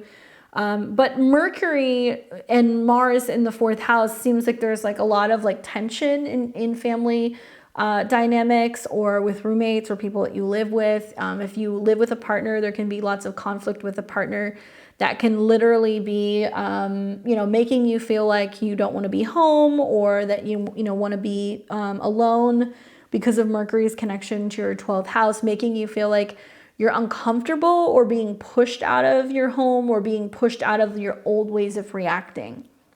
I think with Mercury and Mars, it's kind of saying where conflict is coming up with family or with partnerships is showing you that there is a need to really, confront some of these issues head on, right? Aries is Mars. Confronting these issues head on, and like having conversations about what the future holds in regards to, the future living situation. This can also be discussions about, further plans of like living, where you're going. And the key here is to try to do this in a productive manner. Saturn is the ruler, and you've got Saturn in the 6th house. So it's saying having systems, having organization, having a routine seems to be the key here. But to be honest with you, Libra, Venus in your 4th house is coming in saying you're really trying to kind of keep things together and maintain diplomacy and harmony within the home space. But it looks like you have either got family members, roommates, or partners that are kind of being instigators in this situation. Let's see what the cards say for you. I've got the Hanged Man, which is interesting because this very much correlates to Mercury's connection with your 12th house of like feeling in limbo. Usually limbo is where, maybe you've got, planets that are in the 12th house, but you don't right now. This is talking, I think, also about the fact that you're kind of feeling like you're damned if you do, you're damned if you don't. You're like, I could do this or I could do that. It doesn't really seem to make a difference. Really, I think what you want to lean into is the fact that planets are coming into your 5th house, and it's asking you like, what's going to make you the most happy? especially because it's trining your ascendant. What's going to make you happy? What's going to be best for your overall joy, for your creative process, for your children if you have children, for your business if you have a business, and what actually needs to be kind of cleared out or changed in regards to your home life. If something's not working, to me, the Hangman kind of suggests that you're taking a no action approach, but there may be situations that come up this week that kind of push you into, through a reaction, confronting a situation and hopefully trying to do it in like a peaceful way, right? Good luck, Libra.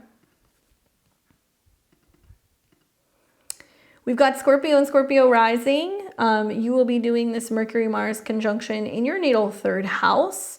And this will square the South Node in Libra and the North Node in Aries.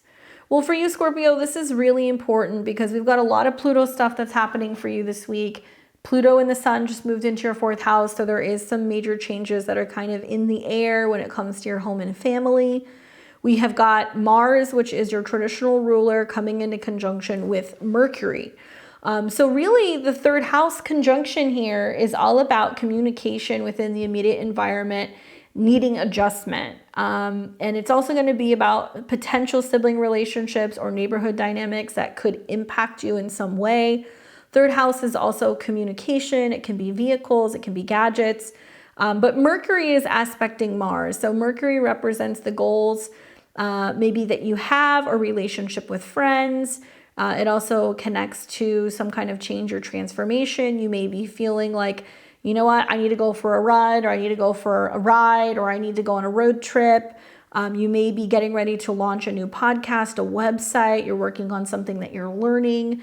You're going to be feeling really pressured and under the gun when it comes to communicating, right? And I really feel like this is an opportunity or a moment to change something about the way that you're thinking or the way that you're communicating or connecting with other people.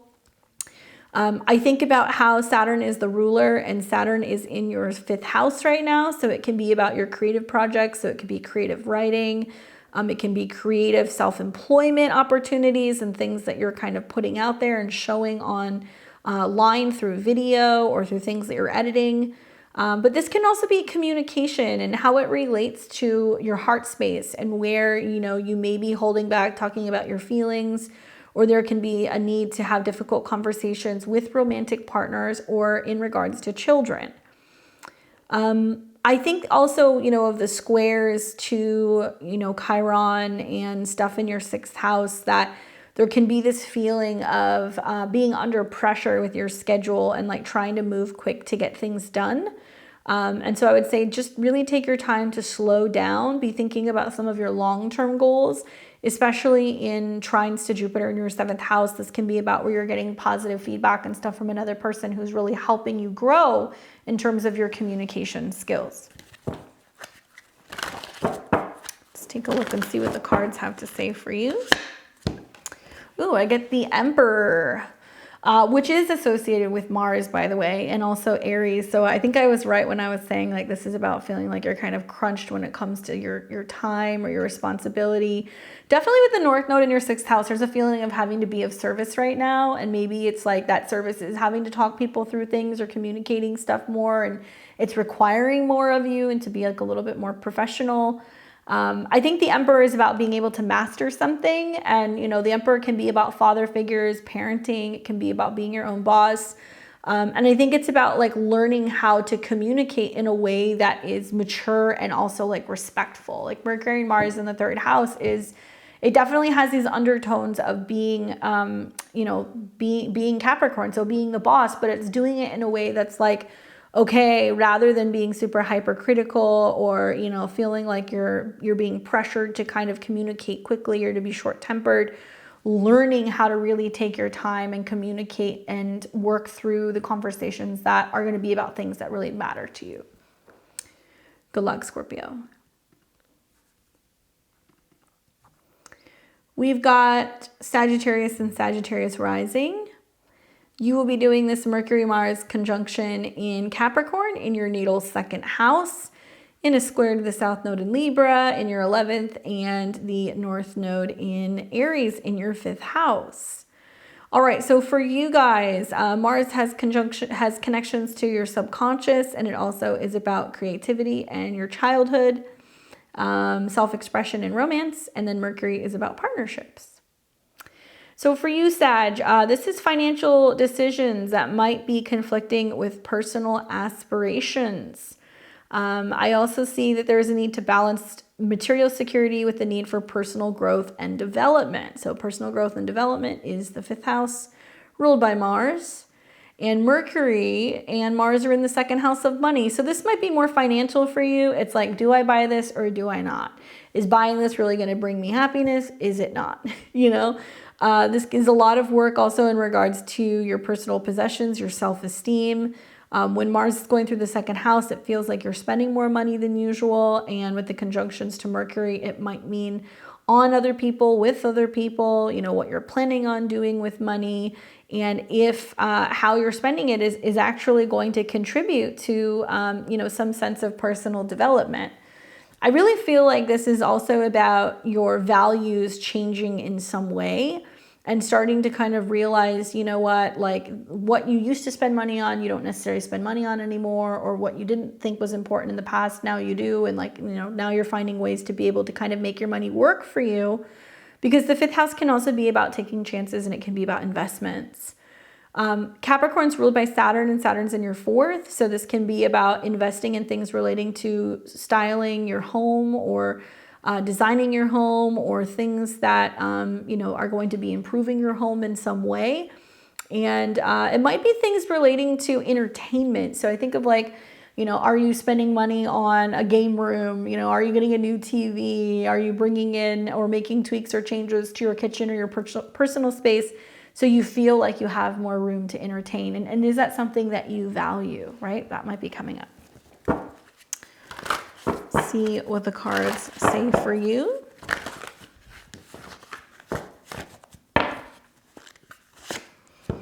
I get the Empress, which is cool.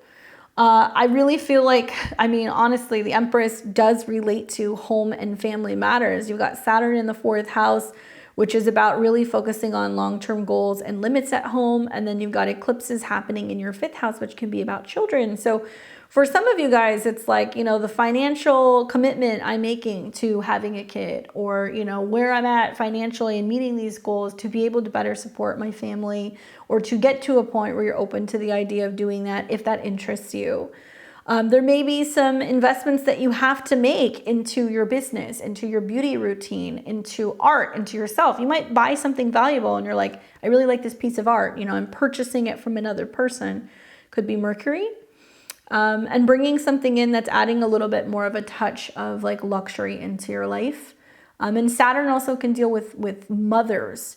So Saturn being in the 4th house, somehow mother influencing or helping in regards to something that's going on with a home or a financial matter. Good luck. We've got Capricorn and Capricorn rising. Obviously, this conjunction is happening in your sign. So you'll see Mercury and Mars meet in your sign in the 1st house, square the south node in the 11th of Libra, the 10th of Libra, and square the north node in the 4th of Aries. Well, if there's one thing I like, it's Mars in the 1st house. And if there's two things I like, it's Mars and Capricorn. So you're feeling very assertive, and you feel like you have a sense of like real pep in your step with this particular conjunction. Mars can be about your goals and your friends. It's also about things pertaining to your home in the past. And Mercury has associations with traveling, your belief system, your philosophy, and health. So 1st house is always about self, and I think this conjunction is really about your personal identity and self-expression, and feeling like your personal identity and how you want to express yourself is at odds with your career goals, and also with what direction you're going in with home and family. So really it's about striking a balance between your individual ambitions and that of, you know, your relationships, your career, your relationships, and your home and family. This is a day where you can be feeling like a little bit more agitated about a home situation or a work situation.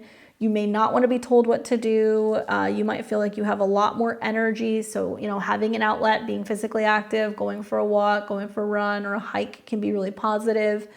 and be more focused on where you're going, not what you're leaving behind. Because I have seen some Capricorn risings that are like, I got laid off, or I quit my job, or, you know, it's no longer fulfilling, or I'm leaving this relationship. There's some kind of storyline there about what you're kind of abandoning because of what you're actually like, completing or achieving, I guess I should say. So there's a lot to gain here in matters that are kind of opposite of what you usually focus on. It's going to be like home, your private life, your family, domestic things.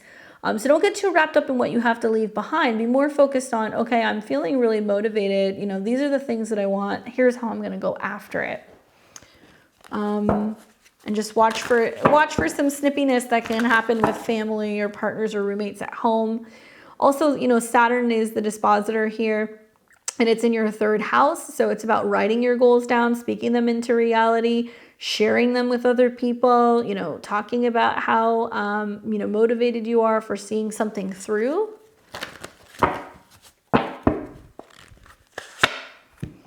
The card that I get is the Queen of Swords, which I like this. I was wondering who was going to get swords with this particular transit.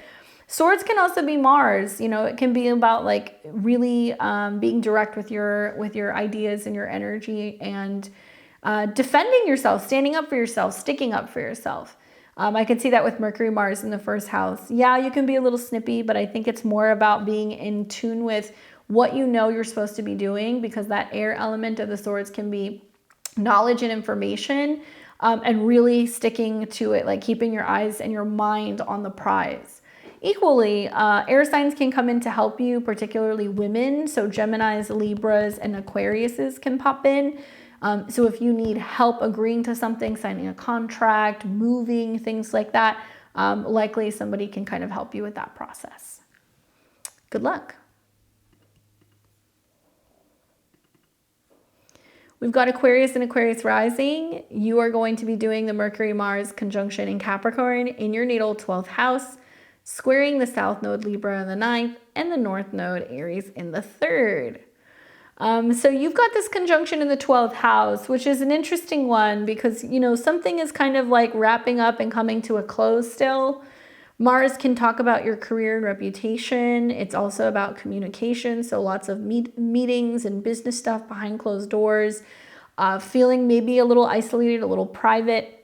And Mercury is there as well. So you might be feeling like a little hermity with this conjunction. This can be about inner psychological processes and spiritual growth that may also influence your career choices, balancing personal aspirations with the need for solitude and introspection. Especially if you're like, I have hobbies that I would like to do kind of behind the scenes that I'm building on. Maybe it could potentially be a business.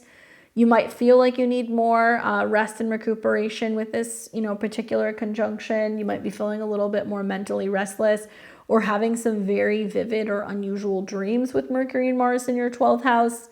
There can be a sense of wanting to work from private spaces or from the bedroom or rearranging something in regards to a private office.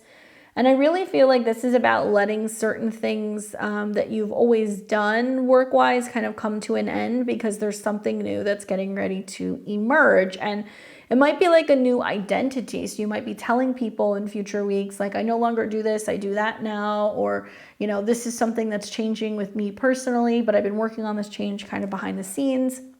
And it does require some sense of spiritual or inner growth that's taking place behind the scenes. So I'd really recommend taking that time to kind of go through your cocoon phase before you're really ready to kind of release it. Maybe there's like something that there's a secret or there's some kind of information that you're holding on to that you're getting ready to tell people. I know Mercury's been retrograde in that house, so it could be this as well. And maybe you're finding it hard to kind of contain something that you're getting ready to kind of tell people is brewing about your children, about creativity, about your love life.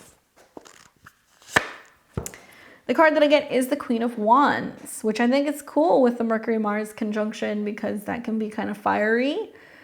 Equally, you can have some support from the fire signs. So Aries, Leo, and Sagittarius, in particular, a woman can kind of come in. I'm wondering for some of you guys if this is going to be about fiery interactions that you've been having with partners. I know you had this full moon that will be taking place in your 7th house. So it can represent, you know, post kind of full moon fallout if you're taking time to kind of be alone with your thoughts and your feelings a little bit. But I also feel like this is about feeling very creative behind the scenes, you know, working hard at a hobby or a creative endeavor that you're getting ready to show people, you know, what you've been building or what you've been kind of creating in the background. So feeling very inspired and feeling very motivated to kind of want to get work done. People just can't quite see it yet. Good luck, Aquarius. We've got Pisces and Pisces rising. You'll be doing this Mercury-Mars conjunction in Capricorn in your natal 11th house, squaring the North Node in Aries in the 2nd and the South Node in Libra in the 8th. So for you guys, the 11th house, hopes, dreams, friends, networks, definitely tying in opportunities for travel and education, as well as money-making opportunities. And something in regards to relationships as well, because Mercury is in the mix. Now, what I like is that Saturn is the dispositor of Capricorn and it's in your sign. So it quite literally is about you making decisions about what your goals are, taking action, connecting with other people, having conversations with like-minded friends, and how this can quite literally shift the future of your financial situation. But social connections and group dynamics may be impacting your personal goals. And balancing individual aspirations with collective ideals is important now. So people are going to come in and they're going to give you their 2 cents. They're going to talk to you about what they believe, you know, what they're interested in, what their goals are. And you're like, that's interesting. Like, how does this apply to me? You know, how do I learn from this? Or how can I take away from this and like also really reevaluate my values as well? Or how does my relationship with some of these people impact my financial situation? Once again, bringing it all back to you, because Saturn does kind of slightly sextile this conjunction. It's a loose sextile, but it's there.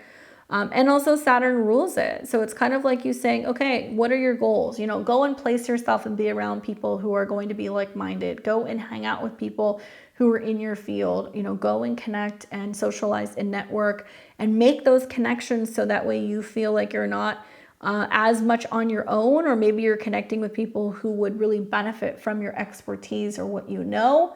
And also it can really help connect you with people who are interested in what you have to share, who might be willing to, you know, purchase your services or, you know, work with you or help employ you or give you some sense of feedback about what you're actually doing, which can be very beneficial because it can help you kind of really build on a sense of feeling safe and secure with what you're doing.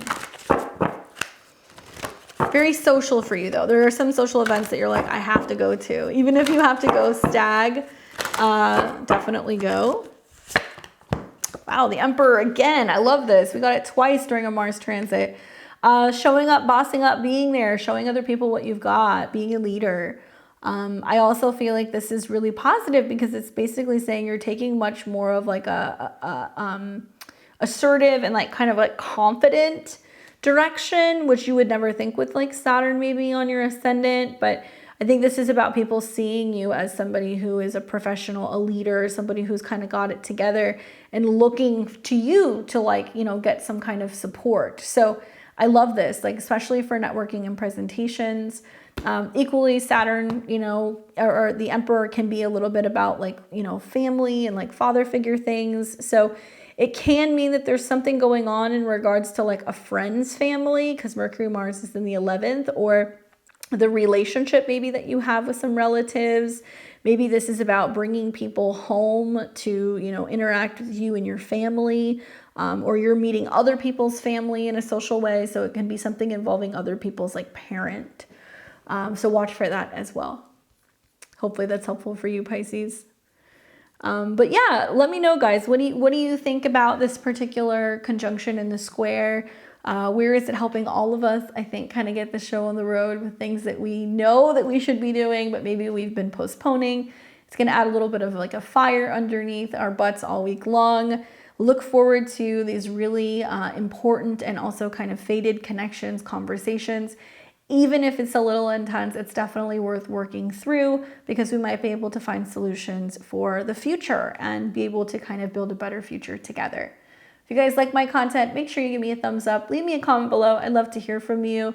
And I hope that this is a very productive week for all of you guys. I hope you enjoy that full moon in Leo. It is quite, yeah, it's quite loud. So check out that video as well on the full moon in Leo. You can catch me here on Tuesday and Thursday. I'll be here throughout this week. We're going to talk a little bit about Venus's trek through the sign of Capricorn, more in depth. And I'm sure we have some other stuff to talk about as well. So catch me back here. And until then, I'll see all of you guys very soon. Take care.